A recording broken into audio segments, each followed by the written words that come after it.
Hello, I'm Bob the Bookerer and welcome to my channel. And today I just wanted to talk about the books that I've been reading this week. I hope you're having a good week. As with my last video, there is still no real sun to be found in the United Kingdom. But let's see how we go. But either way, I'm really excited to talk about the books that I'm reading. I'm still very much doing my Booker project in the background. So these are just the non-bookery books that I've been reading recently as well. So let's get started. So first up, we have Tamarin by Priya Hein.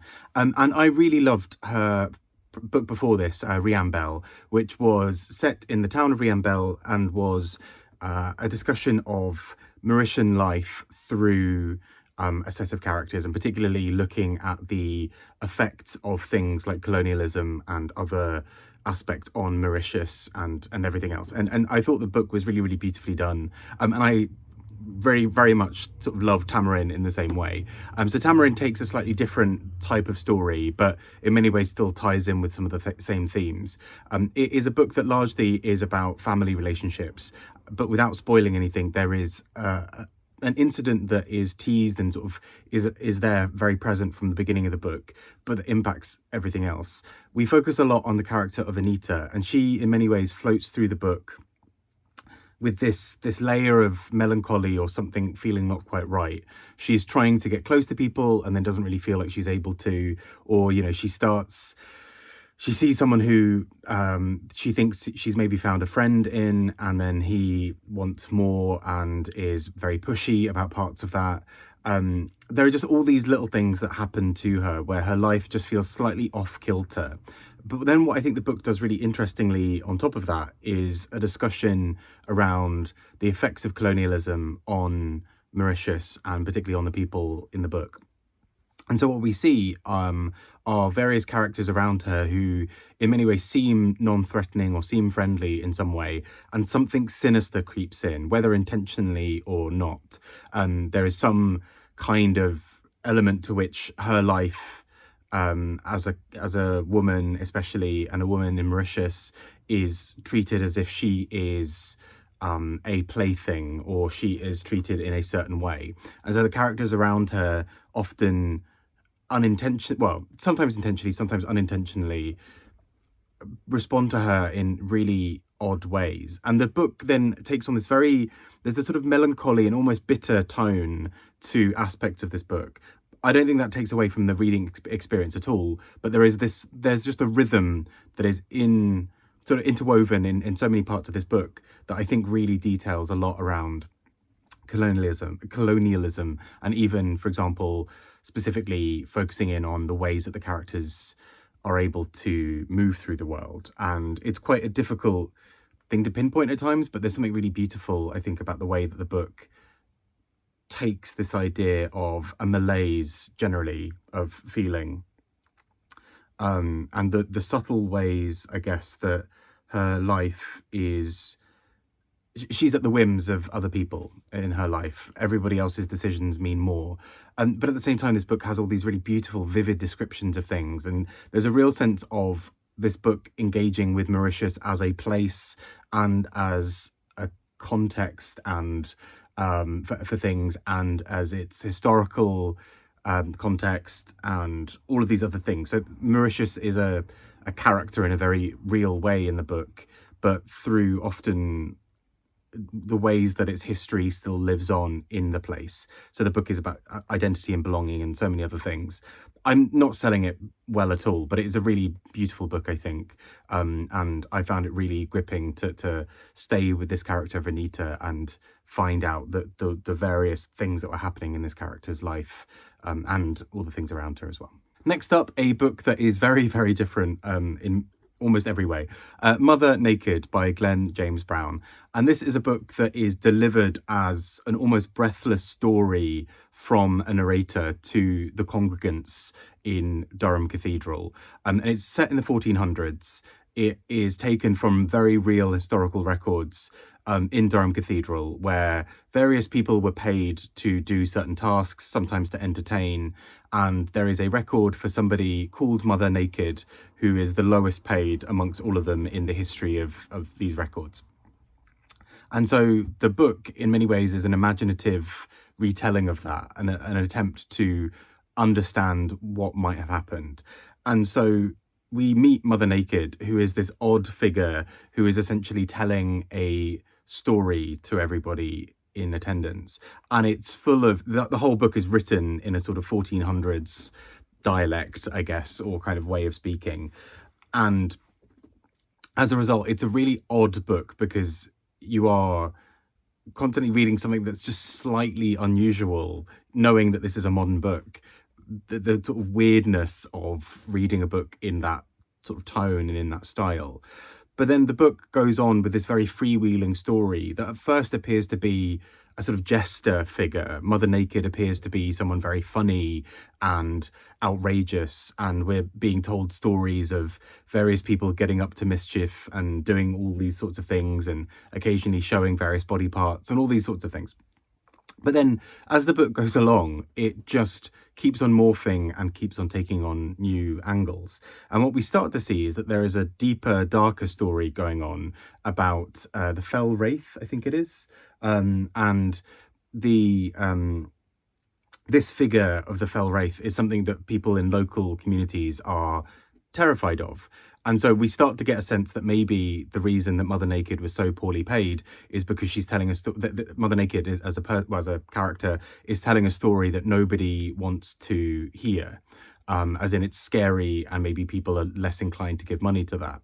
But then there's something that the book starts to unpick that's really clever, I think, which is the idea that maybe this story contains something else to it, that the story of the Fell Wraith and the story of various other happenings are actually, to some degree, something confronting to the audience, a way of saying to the audience that they are maybe complicit in something that's happening, that the audience are maybe part of a bigger story, and that actually the Fell Wraith is just a distraction from something else.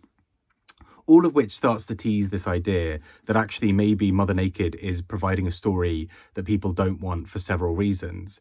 It may be that the story is just not interesting to them, or it may be that the story tells them off in some capacity and nobody really wants to hear that. And so Mother Naked goes as a very poorly paid entertainer. It's a really weird story. It's it's just a very odd book, and I've been wanting to read it for a really long time. I know a few people, including Ben Reed's Good, Ben Reed's Good, really, really adores this book, and I see why. It's so offbeat and silly, but there is something else in there that is so that it's reaching for something else that I think is really interesting and takes this above just being a silly comical book written in a 15th century style, and instead is something deeper. And I really appreciated it for that. Last but not least, I read the memoir by Lily Allen, the singer, My Thoughts Exactly. And this was, it's been something I'd been kind of wanting to read. People outside the UK might know less of Lily Allen. She is sort of known outside of the UK as well, but the UK is kind of, she's a British artist, and so much of her career has been here as well. And so celebrity memoirs sometimes can be odd things in their own right. I've read some that have been truly quite dull because it's a lot of, and here's how I found fame, and then I got famous, and then some other things happened, and there's a very predictable formula to it. And that can be the case for a lot of memoirs, and they can still be entertaining. But it's a tricky balance sometimes. And particularly recently, Lily Allen released an album called Western Girl that is a very personal album that is in many ways eviscerating her ex-husband. And so I thought, cool, why not? Let's finally read this. And I was really entertained by it, but also this is a deeply dark memoir in many ways as well. Lots of things I didn't know about Lily Allen's life, but essentially we kind of get a bit of the early part of her life, the lead up to her getting her first record deal and various other things. But there's something, without spoiling too much of it, there's something about the way that this memoir moves that is deeply challenging and uncomfortable in a way that I think is also really powerful. So Lily Allen talks a lot in this book about her struggles with addiction, particularly with sort of narcotics and various other drugs, particularly the ways that she uses drugs, alcohol, and sex as ways of soothing various issues that she's got. She is not proud at all of much of her history, and she talks at length about the ways that she showed up in relationships incredibly badly, the people she cheated on, the things that she did that were incredibly risky, all of these sorts of things, in a very candid way. And we move towards the end of the book into something else entirely, which is, well, it's still linked, but there is it kind of takes on a new focus, which is around a period of Lily Allen's life where she was being stalked.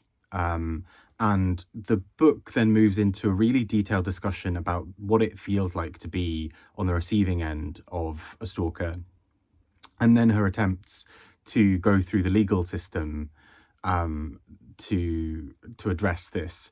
And I can't speak for any other nation, but particularly here she talks about how in the UK, legislation around stalking is still in its very early stages in many ways. And so there are lots of things where actually for victims of stalking, there is not a great deal of protection. And so the book talks about that really in depth. But throughout all of this, Lily Allen, I don't think ever portrays herself as some kind of hero or some kind of that she's sort of perfect in any way, where a lot of memoirs will give a little touch of vulnerability just to come back to, and now I'm in my ascendancy as a star.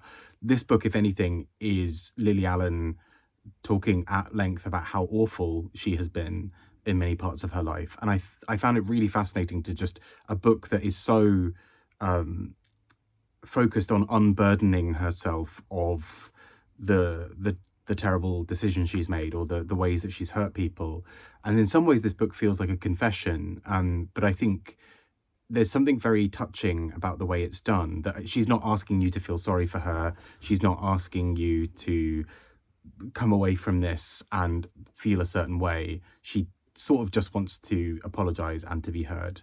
And it's quite an interesting memoir, particularly paired with this was a few years ago, this about 5 years ago or more, and now with the context of knowing that the next relationship she goes into after this book is one that yields an album a few years later of sort of really really tearing down her ex-husband.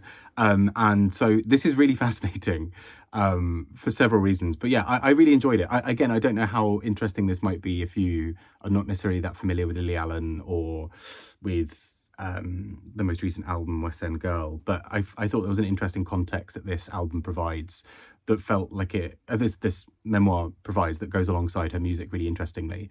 So yeah, I would recommend it if you like that kind of thing. So those are the books that I've been reading this week. I'm still carrying on with my Booker project. I think I'm now down to seven books. I need to double check that. 7 or 8. So we're getting there. And I may be done fairly soon, which is wild. I hope you're all keeping really well and are not too cold, or that you have something approaching sunshine, which we do not really have. Take care and speak to you all soon. Bye-bye.